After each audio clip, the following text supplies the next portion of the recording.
The sun bled out over the horizon, painting the sky in shades of bruised purple and dying orange.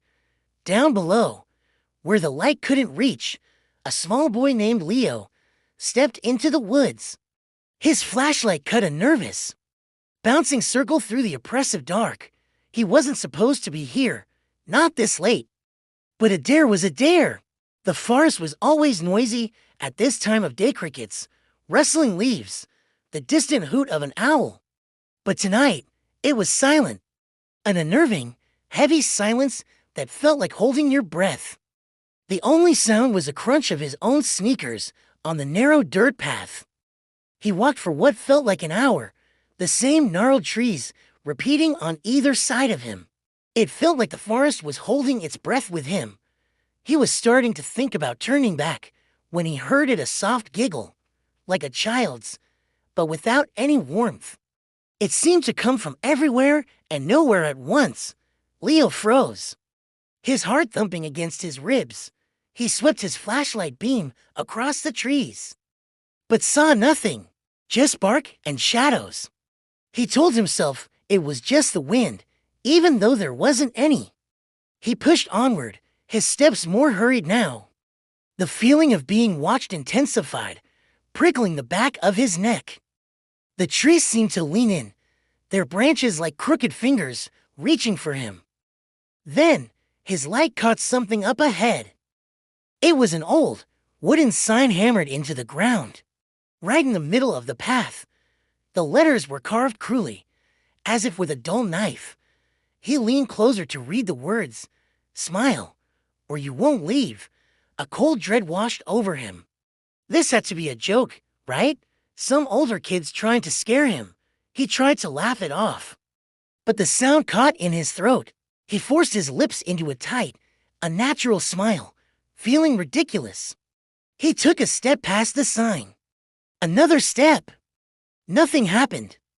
He let the smile drop, relief washing over him. That's when he saw them. Peeking from behind the trees, just at the edge of his light, were figures. They were small, like him, but their shapes were distorted, stretched.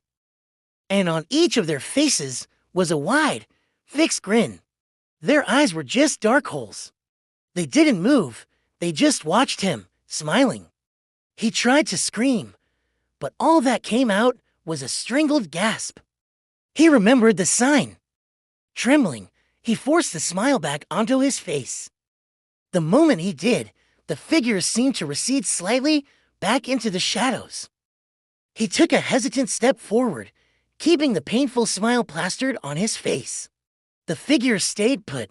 He let the smile falter for just a second, his cheek muscles aching, and instantly they glided closer.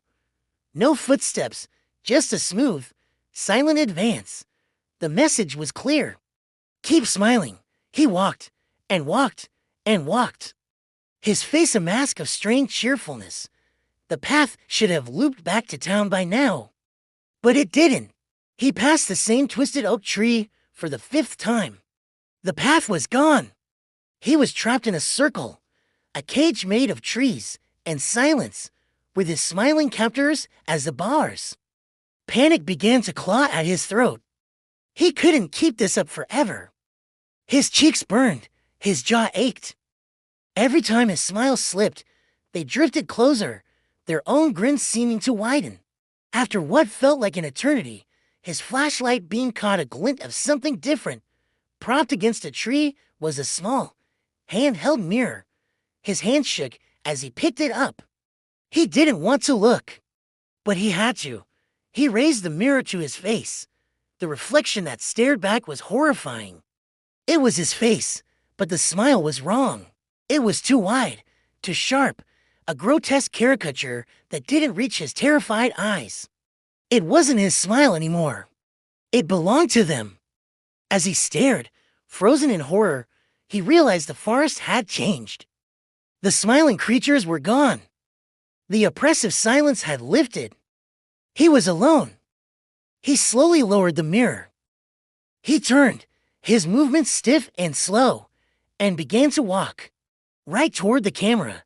His face was a placid mask, frozen in that same terrible, unending smile. Thanks for watching. Be sure to subscribe for more strange tales.